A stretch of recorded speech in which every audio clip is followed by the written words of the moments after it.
Hello, chess friends, and welcome to Yazadov's chess channel, and welcome to my new series, Play Against the French Defense. So, in this series, I'm going to show you, I think, a very nice opening line which you can use in order to win games against the French defense. But in this series, we'll not cover only this French defense from White's perspective. We'll cover also the common ideas of other opening lines, also from Black's perspective, but also from White's perspective. Because if you play as Black, if you play as White, it's very important to understand your opponent's opening plans, opening possibilities, really these common strategical ideas of particular openings. And in this series of the French defense, I think we'll have some great opening lines prepared. But in this first video, I'm going to cover first this French defense from White's perspective.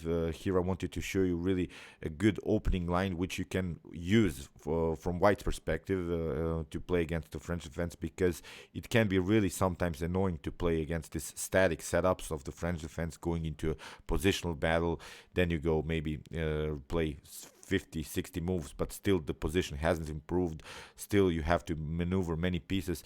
In this video, I think I'll show you an effective way how to handle the French defense in a more dynamic way, because we want to play, of course, more dynamic with more attacking possibilities. And in this series, I'm going to show you the King's Indian attack against the French defense. So what are the problems of the common French defense? Why you should really avoid it? Because here, after potential e4, your opponent, of course, plays the move e6, the French defense, and after d4 and d5, White has basically two choices here, or even more, but the main positional problem will appeal again, because if we, for instance, play the move e5, even if we block the center, okay, we will have, of course, a directed attack on the king side, but the problem about this pawn structures is that the pawn structure is blocked in the center, so it means we wouldn't have probably such a dynamic game here. If you even play the exchange variation of the French defense after e takes d5 and e takes d5, still the position in the center is static, so it means it will be very hard for Black and White to push, for instance, c5 and c4 to make something happen, because I just want you to imagine, if we play the move c4 here, then after potential d takes c4, you always risk a position in which you have this isolated pawn situation. So that's why my recommendation to play against the French defense is not to play the move d4, it's to play the move d3. And if your opponent challenges you now with the move d5, you have a really nice line in which you can really avoid this static setups in the center. You can play the move queen to e2. This is a very flexible move, which allows you basically to castle queenside and castle kingside. So we have sort of a preparation to castle on that side where opponent is weaker. So here in the game, your opponent could try maybe here to develop like maybe in sort of Sicilian with move c5 to create his expansion on the queen side, because when we watch this pawn structure already, then when we see from White's perspective, these three pawns are showing us the direction of the attack, so it means we should probably attack on the king side. On the other hand, Black has, of course, the directed pawn structure on the queen side, so his expansion will probably be on the queen side. So that's why here in the game after c5, I recommend you to go now simply into healthy developing moves, knight to f3, maybe here knight to c6, and maybe knight to f6, and now g3. This is now a similar setup like in the King's Indian. Here after potential knight to f6, we could simply castle, bishop to g2, preparing castle, and bishop to e7.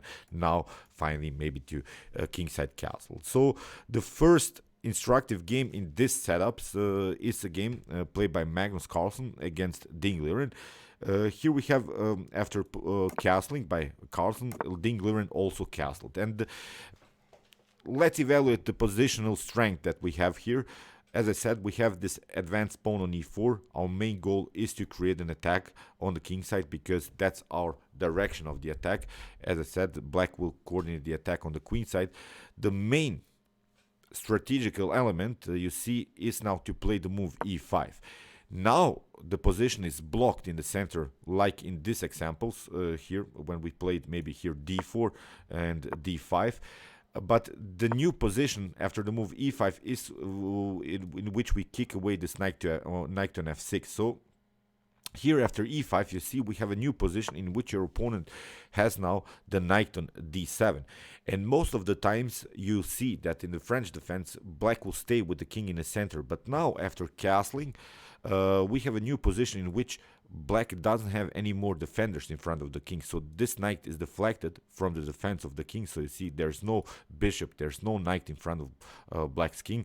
And we have now really a great position in which we have this main idea, main strategical idea. It's the pawn on e5, which creates, of course, an advantage on the other side of our opponent's board. So we have attacked already our opponent's board. But the problem is this pawn on e5 could be also weakness. So you should really support this pawn. This pawn, if you lose this pawn, you will probably lose the game. So here in the game after knight to d7, here comes now the main move in this attack. After the move c4, your opponent has to do something. If he takes, for instance, d takes c4 and d takes c4, then we would have the opportunity to maybe play with our rook on the d file, and this would be very dangerous as the queen doesn't have so much room. If you have noticed, the queen doesn't have so many squares to escape, so the queen is a little bit endangered.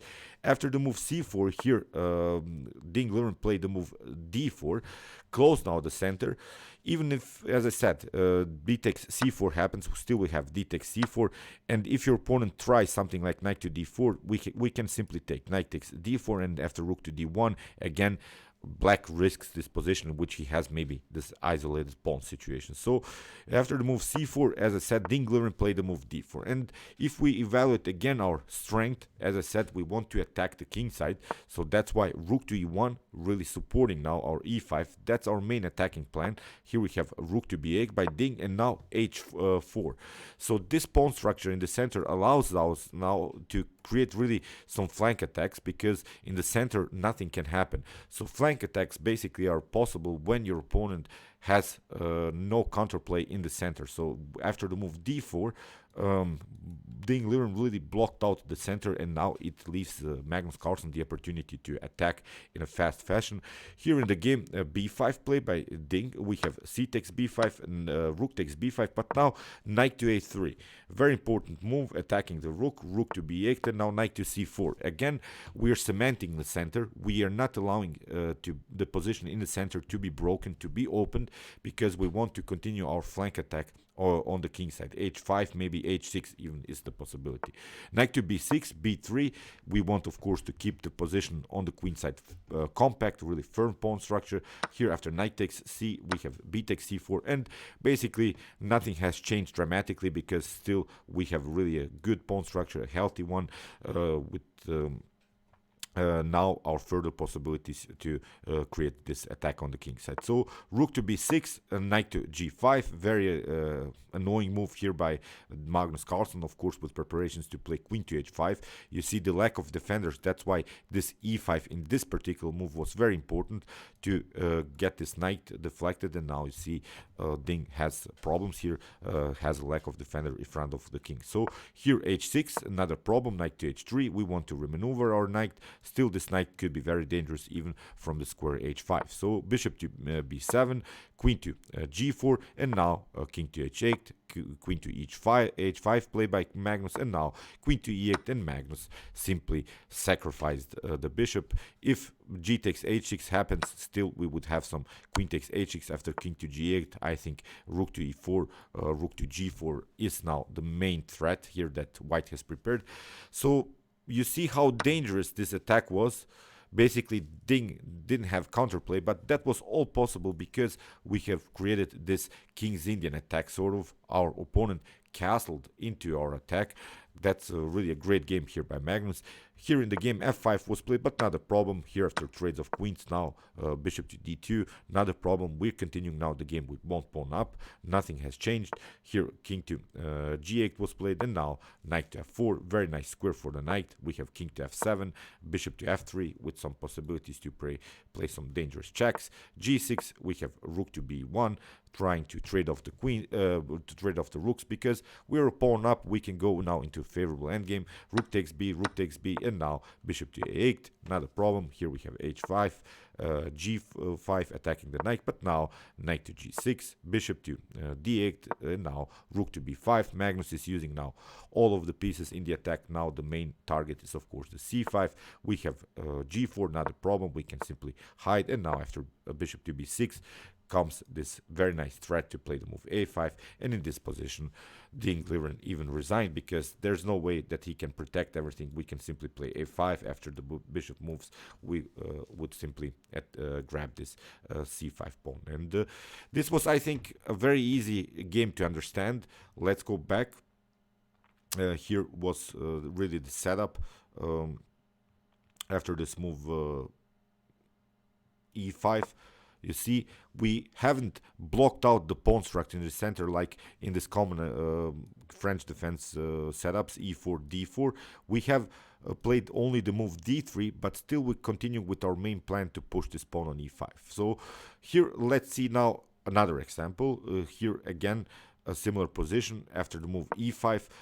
Here, black hides with the knight on d7. Again, this move c4, very important move order. You see how we got out of this common mess of the French defense. Now we have, I think, a more dynamic game. In the game, knight to b6 was played, which was black's idea to create more dynamics, more pressure on the center. You see in the last game that we have explained, Dean Gliren played the move d4, which basically blocked out the center, which wasn't maybe the best of choices. Now black is trying here to keep a position in the center dynamic in order to prevent some flank attack possibilities. But still here h4 was played by white. Here bishop to d7, bishop to f4, knight to d4, knight takes, c takes d4, and now knight to d2. Here you see the problems. I'll show you after rook to d1. Black tried d takes c4, knight d takes c4. If we evaluate now this position, okay, maybe black has played here a much better game. Maybe black has here some more attacking chances, but still you see we have created a new position in which black has the weakness of an isolated pawn. So black has played maybe a better, a more aggressive game, but still continues the game with a huge weakness. d3, not a problem. We can go again with our main plan, queen to g4, trying maybe to get the queen the knight somehow into the game. Even h5, h6 is a possibility because this bishop and the queen are creating really so much pressure against black's king, because as I mentioned, we don't have defenders in front of black's king. That's the main goal of this e5 move. So here queen to d4 was played. Not a problem. You see, it's very easy for us now to fix the pawn structure because we don't have isolated pawns. Maybe this, our main attacking pawn, is also our weakness, but as I said, you shouldn't lose this pawn. If you lose this pawn, it's game over. So here bishop takes g2, king takes, not a problem, rook to d8, and now knight to f3, trying to remaneuver the knight and again creating dangerous checkmate threats. Queen to e4, rook to e1, attacking the queen, and now queen to c6. Maybe a better idea here for black is to go in and trade off the queens, but even if black manages to do that, still black will continue the game with a weak pawn. Now it's time maybe to play rook to e3, attacking here really the weakness. Black will have a hard time in order to defend this weakness on d3. So, but in the game, queen to c6 was played, and again rook to e3, simply attacking, and now a5. Rook takes d, queen to e4, rook to d4. We have queen to e2, and now bishop to h6 in this position. Unbelievable. Black resigned because g6 is not an option. You lose some material. Here we have also the possibility to include maybe our knight somehow into the attack. So too many attacking possibilities here by white. Black lost the pawn eventually, and here in this position black resigned. So let's see now another example, and again we have a similar position. Now I wanted to show you another idea. So we had this idea by Dean Gliren to close the center. We had now in this particular game, in our last game, this game in which black tried to keep the position in the center dynamic. One of the other ideas that black can do here is to get out of the attack. So of course this e5 is a very nasty idea by by white. So sometimes you see that your opponent will try castle queenside in order to get out of our attack. But still, here b6, we have e5, knight to d7, again the same mover, again c4, very important move to crack the position in the center. We have d takes c4, we have d takes c4, and again it's a game played by Magnus Carlsen against Mikhail Gorozhanin.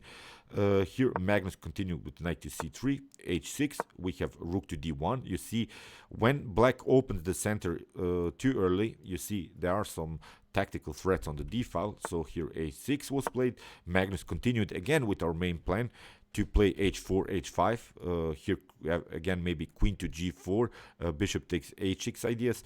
So here that's why queen to c7 was played by black, h5, and now black tried queenside castling, which allows now maybe black to counterplay with some g5 ideas and maybe trying to open the g file or the h file, attacking really white's king. But here Magnus played this natural bishop to f4. Everything is protected now, and now g5, h takes g5. We have h takes g5. The idea of blacks is now to attack the bishop, of course, deflect the bishop from the defense of the e5, and here Magnus pull off a very nice attacking move, knight to d5. You cannot take. The problem is you get here the c takes d5 followed with e6, some discovered attacks on the queen. You lose also the knight, so that's why here queen to b8 was played, and here Magnus played bishop to h3. Very nice move to get his bishop activated. The queen has taken off this very important square for the king to escape. Now the king is basically endangered here on light squares. We have e takes d5, e6, knight to f6, and now bishop takes b8, the queen, and basically it was a game over. So you see, it's not so easy for black to castle queenside. It's not so easy for black to castle kingside. So that's why, as I said, my recommendation here after the move e6 is to play the move d3, not the move d4. Because it will lead really into a blocked pawn structure in the center. Here after move d5, my recommendation is to play the move queen to e2 after something like c5, which is the natural way. Now it's time to really make progress with our knights. Here knight to c6, we can play g3, really going into King's Indian attack. It's sort of a reversed King's Indian setup. We're basically playing the King's Indian as white, which allows us always sort of an extra tempo, which allows us a fast attack. Bishop to e7, bishop to g2. This is our main setup, castling, and after castling we can wait and play our common idea e5, getting some space and attack simply the king side. And if you saw, if your opponent castles on the queen side, there are maybe some tactical threats to open and split the position, because these bishops are really active. After potential bishop to f4, you saw in this Magnus Carlsen example that Magnus get a huge activity with the bishops and crushed his opponent in an early stage of the game. Okay, this was our now our first video from this French defense series. These games that I've analyzed here will be in the description below, so you can watch the whole games. If you want to follow this series more, you can also suggest me some other sidelights which you have problems with. Maybe we can analyze them. Of course, the French defense is now, I think, a common defense that has been played now, and I think in this series we'll have a great repertoire in order to beat black in this very nice positional opening. Okay, meanwhile you can watch my other opening preparations so far that I've analyzed on my YouTube channel, chess channel, with some hyper accelerated Dragon Sicilian defense series. Here is also the King's Indian defense series, in which I show you an effective way how to play against d4. And you can also check out my Nimzo Indian defense series, in which I show you an effective way, a more positional approach against d4. And you can also subscribe to my channel if you like this content. Thanks you for watching, guys, and chess is the best, of course.